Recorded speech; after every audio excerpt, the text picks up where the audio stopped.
Hai, hari ini saya sedang berada di Desa Ambengan, Kecamatan Sukasada, Kabupaten Buleleng, Bali. Desa Ambengan sendiri berada di kaki Bukit Wanagiri serta Bedugul, Bali. Suhu yang tidak terlalu dingin sangat cocok untuk berbagai tanaman seperti cengkeh, vanili, rambutan, durian, tidak terkecuali pohon kelapa.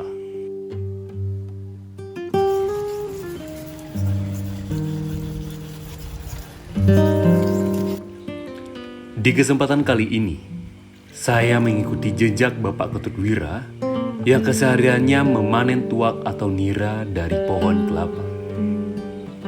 Tuak, dalam bahasa Indonesia, bisa disamakan dengan air nira. Pada umumnya, tuak berasal dari pohon aren, tetapi kali ini kita akan mengambil tuak dari pohon kelapa. Di Bali sendiri, terdapat dua jenis tuak, yaitu tuak manis yang rasanya manis dan segar, serta ada juga tuak lau yang rasanya sedikit asam dan rasa kecut. Kali ini, saya akan mengikuti kegiatan Bapak Ketut untuk memanen tuak manis yang nantinya akan dijual ke masyarakat yang ada di Desa Ambengan dan sekitarnya. Untuk memanen tuak, Bapak Ketut harus memanjat pohon kelapa setinggi 5-15 meter lebih.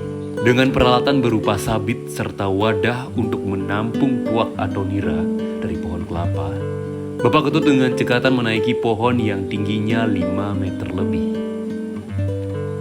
Tentu, kerjaan ini bukanlah suatu yang mudah, apalagi bagi kita yang jarang ataupun belum pernah memanjat pohon. Saya membayangkan dari bawah saja, kaki serta tangan terasa bergetar serta takut jika terjadi sesuatu yang tidak kita inginkan, karena Bapak Ketut sendiri menaiki pohon kelapa tanpa menggunakan alat pengaman apapun.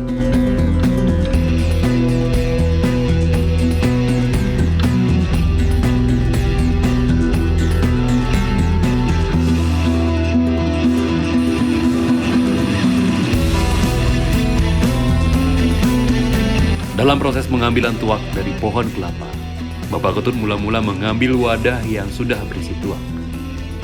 Setelah itu, mengiris bagian ujung yang biasanya akan menjadi buah kelapa. Dan selanjutnya, wadah yang masih kosong dipasangkan ke ujung bagian yang sudah diiris tadi.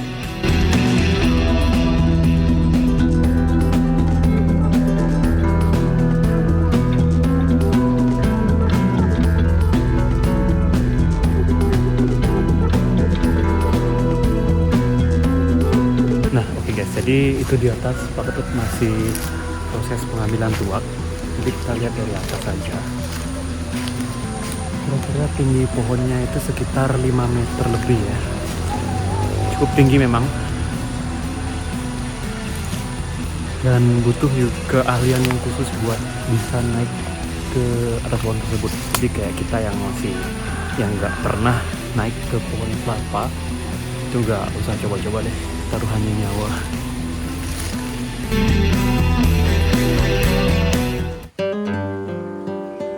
Sayang, di pohon yang pertama kami hanya sedikit mendapatkan tuak karena sebelumnya Bapak Ketut tidak sempat mengambil tuak atau air nira dari pohon kelapa ini selama 2 hari. Saya baru tahu, ternyata pengambilan tuak dari pohon harus 2 kali dalam sehari, yaitu pada pagi hari serta sore hari. Jika tidak, maka resiko terbesarnya adalah tuak tidak akan menetes dari pohon kelapa.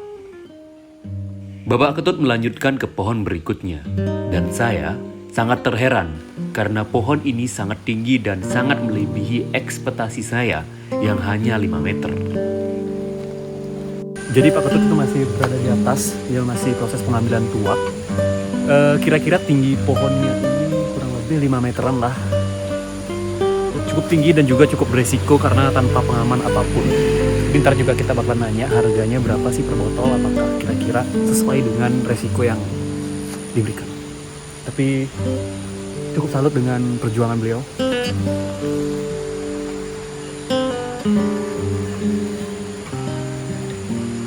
Tinggi sekali.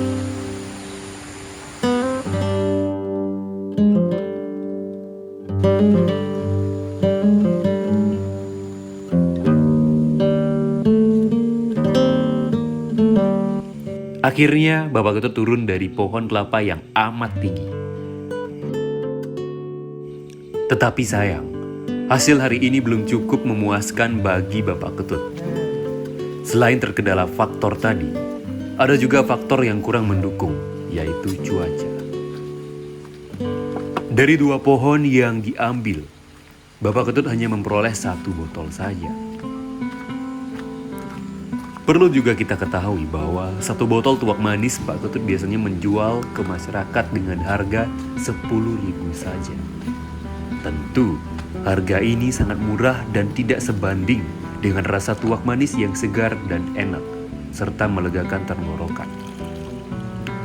Selain itu, resiko yang sangat besar senantiasa selalu menanti dalam proses pengambilan tuak tersebut.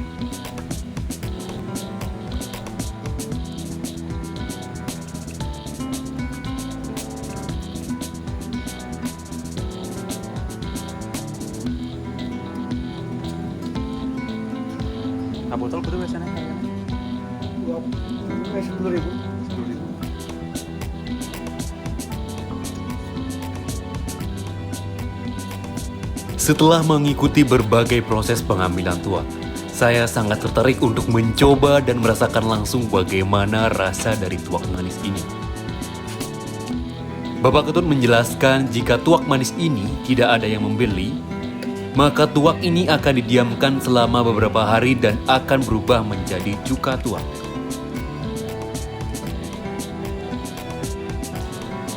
Cuka tuak sendiri biasanya dipergunakan untuk bahan dasar pembuatan rujak khas Bali. Rujak khas Bali ini terdiri dari berbagai bahan yaitu gula, baik itu gula merah ataupun gula pasir, terasi, cabai secukupnya, garam, buah-buahan dan juga cuka tuak.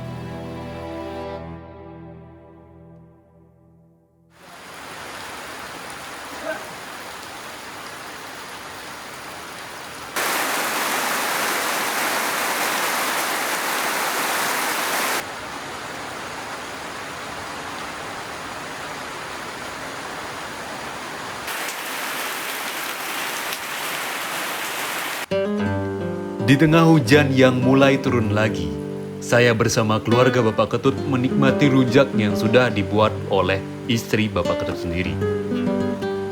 Selain itu saya juga disuguhkan dengan jaje uli kuskus, yang tentu bahan dasarnya masih seputaran pohon kelapa.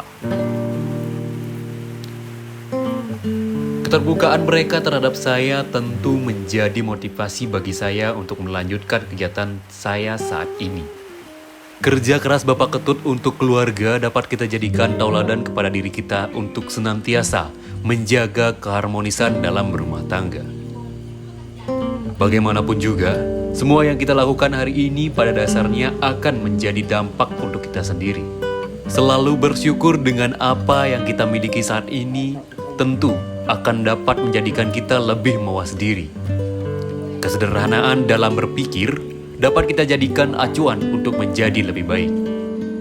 Saya, Juni Sumantara dari tim Kamar Sinema, mengucapkan terima kasih sudah meluangkan waktu untuk menonton dan sampai jumpa pada video berikutnya.